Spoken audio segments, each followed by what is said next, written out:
வணக்கம். இன்னைக்கு நம்ம பார்க்கக்கூடிய இந்த வீடியோ என்ன அப்படின்னு பார்த்தீங்கன்னாக்கா, கிட்னி ஸ்டோனை பற்றி ஒரு அற்புதமான, ரொம்ப சுலபமாக எல்லாருக்கும் புரிகிற மாதிரியான இந்த வீடியோ நம்ம பார்க்க போகிறோம். இது நம்மளுடைய நண்பர் ஒருத்தர் கேட்டிருக்காரு.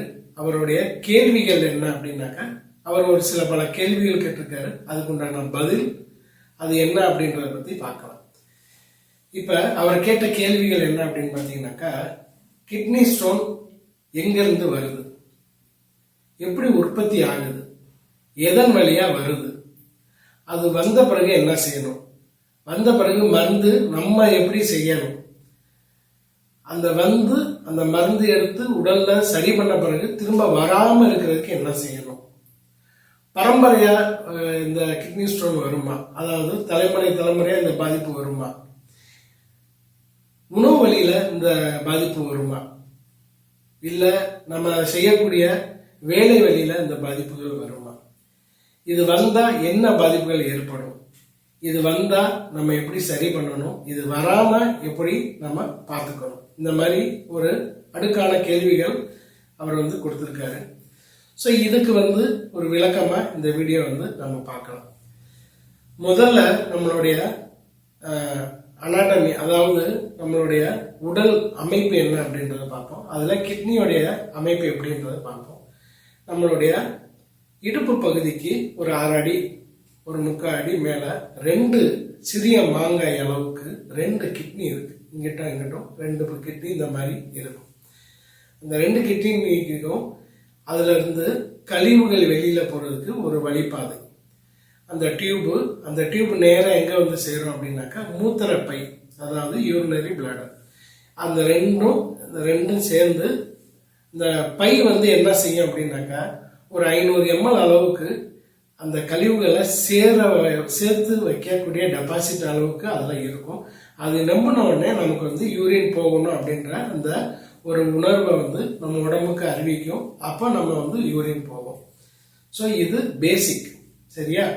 இப்ப கிட்னியோடைய செயல்பாடு ரொம்ப பெரிய விஷயம். அதை ஷார்ட்டா சொல்ல முடியாது. பட் அது எப்படி இருக்கும், அது என்ன அப்படின்றத நம்ம பார்க்கலாம். இந்த கிட்னில பல அறைகள் இருக்கும், அதாவது நிறைய பார்ட்டிஷன்ஸ் இருக்கும். ஸோ அது ஒரு பெரிய டாபிக். சிம்பிளா சொல்லிடுறேன். கிட்னியோடைய முக்கியமான வேலை என்ன அப்படின்னு பாத்தீங்கன்னாக்கா, லட்சக்கணக்கான ஃபில்டர்ஸ், நெஃப்ரான் ஃபில்டர்ஸ் சொல்லுவாங்க. அதாவது ஒரு 10 லட்சம் ஃபில்டர்ஸ் இருக்குன்னு வச்சுக்கோங்க.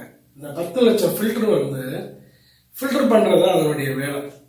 நம்மளுக்கு தேவையான தாதுக்களை எடுத்து உடம்புக்கு கொடுத்துரும், கழிவுகளை வெளியில தள்ளக்கூடிய விஷயம் அது ரொம்ப முக்கியமா அது பண்றது.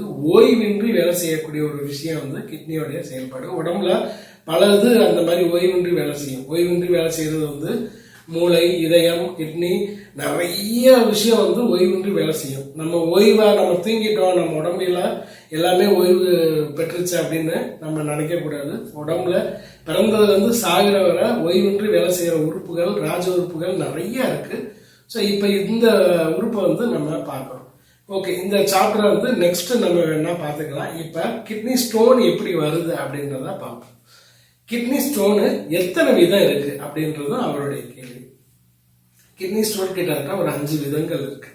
அதுல 80% ஸ்டோன் என்ன அப்படின்னு பாத்தீங்கன்னாக்கா, 80% மக்களுக்கு, 80, 85, 90% மக்களுக்கு, ஆண், பெண், பெரியவங்க, வயதானவங்க எல்லாருக்கும் உற்பத்தி ஆகக்கூடியது பாத்தீங்கன்னாக்கா கால்சியம் ஆக்சலேட். இந்த கால்சியம் ஆக்சலேட்ன்ற இந்த ஸ்டோன் தான் 90% நம்மளுடைய மனித இனத்தை அது அஃபெக்ட் ஆகுது. சரி, இப்ப இந்த 5 விதமான கல், அதெல்லாம் முக்கியமான இந்த ஒரு கல் தான் பெரும்பாலும் எல்லாருக்கும் பாதிக்குது அப்படின்றத பார்த்தாச்சு. இப்ப இதுதான் பேசிக்கா மனிதர்களுக்கு பாதிப்பு கொடுக்கக்கூடிய விஷயம் இதுதான். சரி, என்ன சாப்பிட்டால் வரும், என்ன சாப்பிட்டா இது வரும்?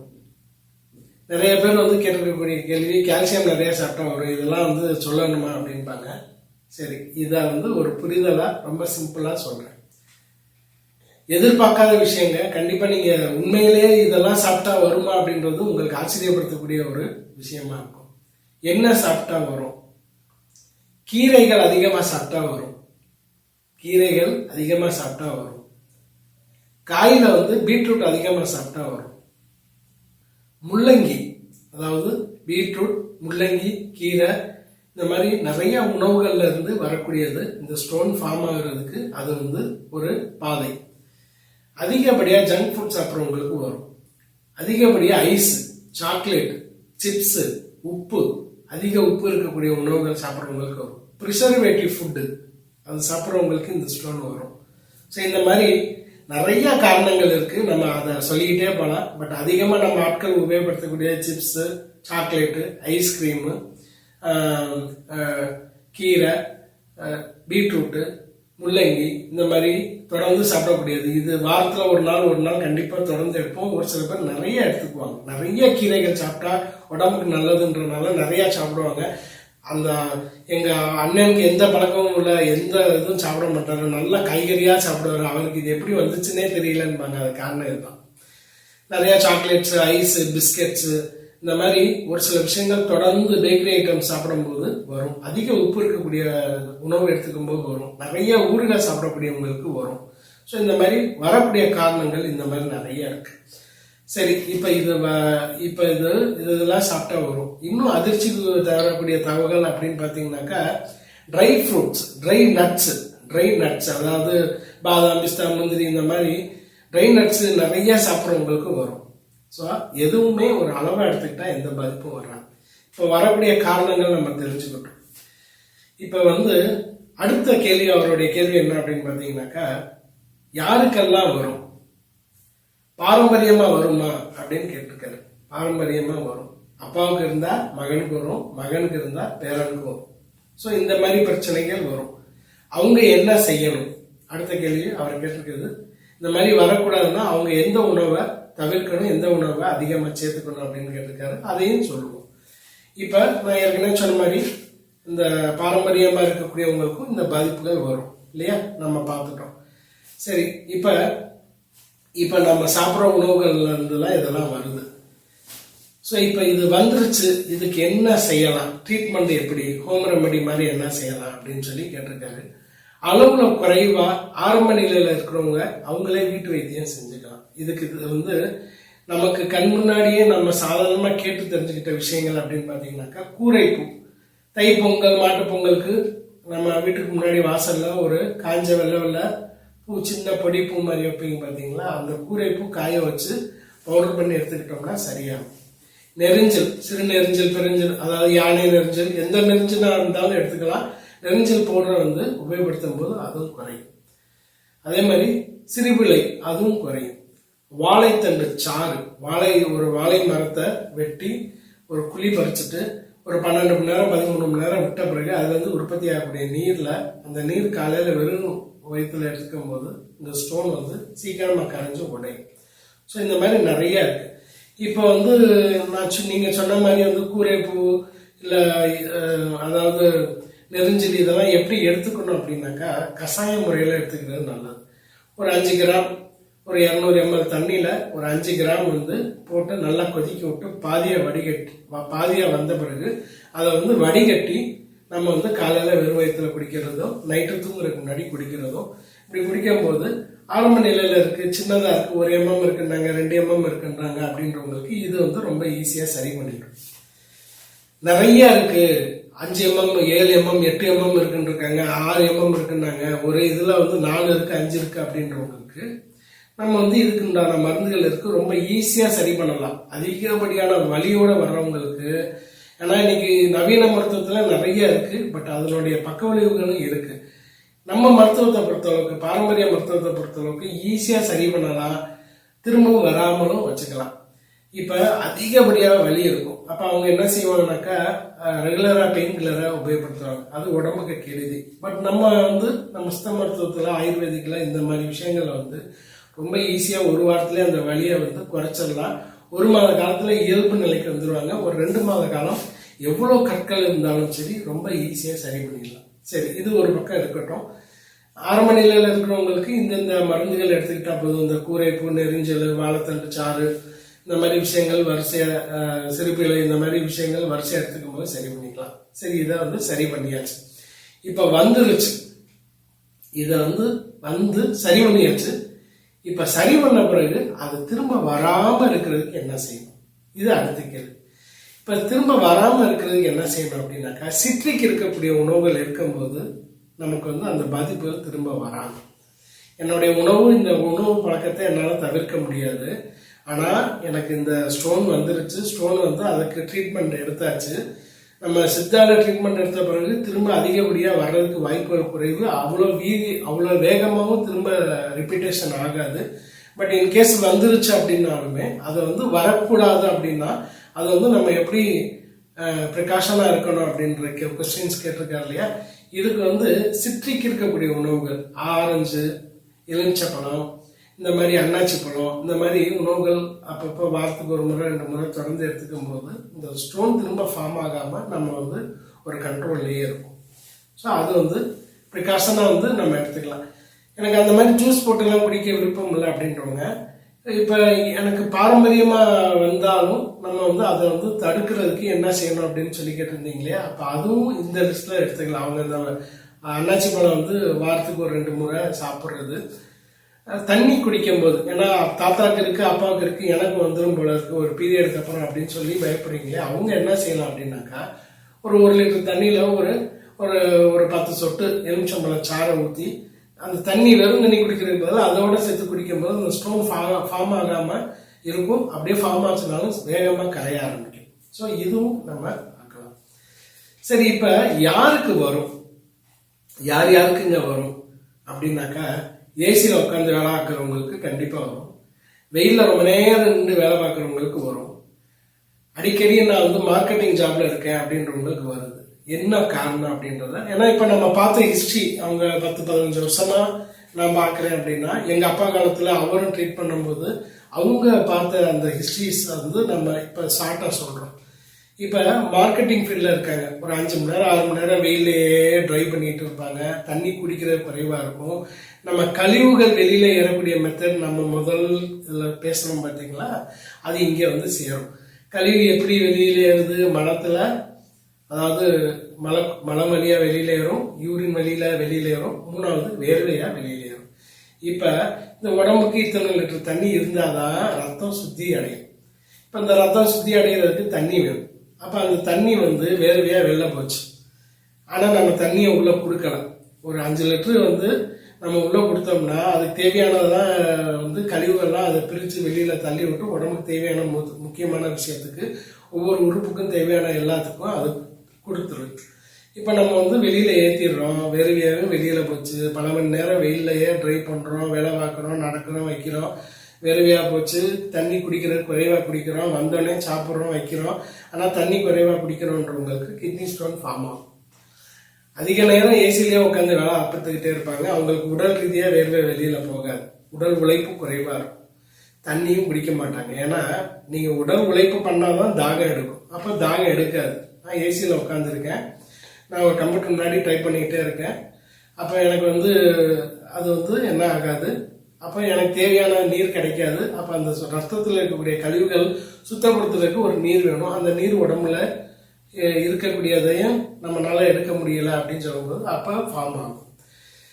சரி, இப்போ வந்து இது ஒரு பக்கம் இருக்கட்டும். இப்போ அடுத்தது என்ன அப்படின்னு பார்த்தீங்கன்னாக்கா, அடக்கிட்டு வச்சிருப்பாங்க, ட்ரை பண்ணிகிட்டே இருப்பாங்க. நான் ஏற்கனவே சொன்ன மாதிரி மார்க்கெட்டிங் ஃபீல்டு, கம்ப்யூட்டர் ஃபீல்டில் இருக்கிறவங்களுக்கு, ஏசியில் உட்காந்து ஜாப் பண்ணுறவங்களுக்கு ஒரு 10 நிமிஷம் போட்டோம் இந்த வேலையை முடிச்சுட்டு போவோம், ஒரு 1/2 மணி நேரம் போட்டு இந்த வேலையை முடிச்சுட்டு போவோம், ஒரு இந்த போவோன்ட்டு ஒரு 1 மணி நேரம் 1.5 மணி நேரம் அப்படியே வந்து டயத்தை வீணாக்கிடுவாங்க. அவங்க மறந்துடுவாங்க, உடல் அதுக்கேற்ற மாதிரி மறந்துடும். ஏன்னா அந்த பையில் வந்து இத்தனை ml அளவுக்கு அதை வந்து டெபாசிட் பண்ணும். அது ஃபுல்லானவுடனே ஒரு அழுத்தம் கொடுத்து நமக்கு போகணுன்ற அந்த அமைப்பை வந்து உடம்புக்கு தெரிவிக்கும். நம்ம போகாமல் இந்த வேலையை முடிச்சுட்டு போவோம் அப்படின்னு இருக்க முடியாது. அது வந்து ஒரு 20 நிமிஷத்துக்கு அப்புறம் அது என்ன செய்யணும்னாக்கா, அதுக்குள்ள ஒரு கெமிக்கல் ரியாக்ஷன் பண்ணி திரும்ப ஸ்டோன் ஃபார்ம் ஆகும். ஸோ இந்த மாதிரி தான் ஸ்டெப் பை ஸ்டெப்பாக நம்ம செய்கிற தவறு என்னன்னே தெரியாமலே நம்ம பாதிப்புகளுக்கு உண்டாகிறதுக்கு காரணம் இதுதான். அப்போ நான் பாரம்பரியமாக வரும் அப்படின்றதுக்கு அதுக்கு வந்து ப்ரிகாஷனாக வந்து நான் சொன்ன மாதிரி லெமன், இந்த ஆரஞ்சு ஜூஸு, இந்த மாதிரி சிட்ரிக் இருக்கக்கூடிய உணவுகள் அடிக்கடி சேர்த்துக்கும் போது வராது. யூரின் வந்தால் ஒரு 20 நிமிஷத்துக்கு 1/2 மணி நேரத்துக்குள்ள, அதிகபட்சம் ஒரு 1/4 மணி நேரத்துக்கு மேலே அதை அடக்கி வச்சு உட்காந்து வேலை பார்க்குறவங்களுக்கு அதுக்குள்ள ஒரு கெமிக்கல் ரியாக்ஷன் ஆகி திரும்ப ஃபார்ம் ஆகுறதுக்கு இது ஒரு காரணம். அப்ப அதை வந்தோடனே போயிட்டீங்க, ஒரு 5-10 நிமிஷத்துக்குள்ள போயிட்டீங்கன்னாக்கா என்ன ஆகாது, வராது. நிறைய தண்ணி குடிச்சா வராது. அது அப்படியே வந்த பிறகு இந்த எலுமிச்சம்பழத்தை சாறை பிழிஞ்சு கொஞ்சம் ஒரு 2 லிட்டர் தண்ணியில ஒரு ஸ்பூன் அளவுக்கு சாறை ஊற்றி சிட்டிக்கு இருக்கக்கூடிய நீரா கன்வெர்ட் பண்ணி குடிக்கும் போது வராது. அதுக்காக தொடர்ந்து குடிக்கணுமானா தொடர்ந்து குடிக்கக்கூடாது, பாதிப்பு இருக்கிறவங்களுக்கு குடிச்சா போதும். ஸோ இந்த மாதிரி பல காரணங்கள் இருக்கு. ஸோ இந்த ஒரு காரணங்களும் இதுக்கு உண்டான தீர்வும் கண்டிப்பா இந்த வீடியோல உங்களுக்கு புரிஞ்சிருக்கும் அப்படின்னு நினைக்கிறேன். அதாவது இந்த ஸ்டோன் வந்துருச்சுன்னா பயப்பட வேண்டாம். வலி உயிர் போகிற மாதிரி வலி இருக்கும். ஏன்னா நான் சொன்ன மாதிரி கிட்னில இருந்து ஸ்டோனு டிராவல் ஆகி அந்த வலிப்பாதையில வரும்போது வலி உயிர் போகும். அப்புறம் மூத்திர பையில வந்த உடனே வலி உயிர் போகும். இந்த மாதிரி இருக்குனாக்கா இன்னைக்கு நிறைய பேர் பெயின் கில்லர் தான் ஜாஸ்தி உபயோகப்படுத்துறீங்க. ஸோ அதுக்கு ஒரு பக்க விளைவு பின்னாடி இருக்கு. ஆனா அது இல்லாம நம்ம பாட்டி வைத்தியம், சாதாரணமா கேள்விப்பட்ட வைத்தியங்களே இதுலயே கண்ட்ரோல் பண்ணலாம். ரொம்ப மோசமா இருக்கு அப்படின்றவங்களுக்கு இதுக்கு தேவையான மருந்துகள் இருக்கு, ரொம்ப ஈஸியா சரி பண்ணலாம், பயப்பட தேவையில்லை. இந்த விஷயங்கள் நீங்க தெரிஞ்சுக்கிட்டாலே இந்த பாதிப்புல இருந்து நீங்க தப்பிச்சிடலாம். இப்ப நான் சொல்லிக்கக்கூடியது கண்டிப்பா உங்களுக்கு புரியும். இது நிறைய இருக்கு. இது ஒரு டாபிக் எடுத்தோம்னாக்கா ஒரு 5 மணி நேரம் 6 மணி நேரம் பேசலாம். பட் அவ்வளவு நேரம் பேசினா கேட்கறதுக்கு ஆட்கள் இல்லை. அதனால ஷார்ட்டா சிம்பிளா சொல்லியிருக்கேன். இதை ஃபாலோ பண்ணிக்கிட்டாலே போதும். அடிக்கடி சிப்ஸ் சாப்பிடக்கூடிய நபர்களுக்கு இது ரொம்ப முக்கியமான அட்வைஸ். சும்மா சிப்ஸ் சாப்பிட்றது, ஊறுகாய் சாப்பிட்றது, ஐஸ் சாப்பிட்றது, சாக்லேட் சாப்பிட்றது, இந்த மாதிரி சாப்பிட்டுட்டே வரவங்களுக்கு அதிக பாதிப்புகள் இருக்கும். எப்போ இருக்கும்னா 40 வயசுக்கு மேலே தான் தெரியும். ஸோ இந்த மாதிரி விஷயங்கள் தெரிஞ்சுக்கிட்டீங்கன்னா கண்டிப்பாக உங்களுக்கு பாதிப்புகள் ஏற்படாது. அடுத்தது என்ன அப்படின்னு பார்த்தீங்கன்னாக்கா, நான் ஏற்கனவே சொன்னேன் நிறைய ஃபில்டர்ஸ் இருக்கும் அப்படின்னு சொல்லி. நம்ம கிட்னிக்குள்ள லட்சக்கணக்கான ஃபில்டர்ஸ் இருக்குன்னு. இப்போ அந்த ஃபில்டர்ல ரொம்ப முக்கியமான தகவல் இதுதான். ஏன்னாக்கா அந்த ஸ்டோன் திடீர்னு எங்கேயாவது இருந்து வருமா அப்படின்னு சொல்லி அவர் ஒரு கேள்வி கேட்டாரு. இது ரொம்ப முக்கியமான விஷயம். என்ன அப்படின்னு பாத்தீங்கன்னாக்கா, அதாவது குழந்தையில இருந்து பெரியவங்க இருந்து வயசானவங்களுக்கு எல்லாருக்குமே கால்சியம் யூரின் ஒவ்வொரு முறையும் பாஸ் பண்ணும்போது போயிட்டே தான் இருக்கும். அது எப்படி போகும்னாக்கா ரொம்ப மைக்ரோ லெவல்ல தான் இருக்கும். அந்த மைக்ரோ லெவல்ல இருக்கக்கூடியது எப்ப நமக்கு ஃபில்டர்ஸ் பழுவாகுது, அதிகமா கால்சியம் சேருதோ, எப்படி ஒரு டீ போடுறீங்க, அந்த டீல கொஞ்சோண்டு டீ தூள் விழுகும் போது பால் நிறைய விழுகும். நிறைய டீ தூள் அந்த ஃபில்டர் மேல ஃபுல்லா அடைக்கும் போது எப்படி நமக்கு மேல இருக்கக்கூடிய அந்த டீ பால் கீழே வடியாம மேல நிக்குதோ, அந்த மாதிரிதான் அதிகமா சேர்ந்த உடனே அந்த ஃபில்டர் என்ன செய்ய முடியாது. அதனால ஃபில்டரேஷன் பண்ண முடியாம அது ஒரு குரூப்பா சேரும் போதுதான் ஸ்டோன் உற்பத்தி ஆகுது. ஸோ இந்த மாதிரி நிறைய காரணங்கள் இருக்கு. கண்டிப்பா உங்களுக்கு இதெல்லாம் புரியும் போது நீங்க இந்த தவறுகள் செய்ய மாட்டீங்க. சரிங்களா? சரி, இப்ப இதனுடைய அடுத்த பகுதி பார்க்கலாம். இந்த வீடியோ கண்டிப்பா உங்களுக்கு ரொம்ப ஹெல்ப்ஃபுல்லா இருக்கும். வந்தவங்களுக்கும் சரி, வரக்கூடாது அப்படின்னு நினைக்கிறவங்களுக்கும் சரி, இந்த பகுதி ரொம்ப உங்களுக்கு தெளிவா ஈஸியா புரியுற மாதிரி சொல்லியிருக்கேன். இதை 1க்கு 2 முறை நீங்க கேட்கும் போது உங்களுக்கு இதனுடைய பாதிப்புகள்ல இருந்து நீங்க தப்பிக்கலாம். இந்த வீடியோவை கண்டிப்பா எல்லாருக்கும் ஷேர் பண்ணுங்க. இது ரொம்ப சிம்பிளா ஈஸியா புரியுற மாதிரி சொல்லியிருக்கனால யாருனாலும் இதை புரிஞ்சுக்கலாம். வணக்கம்.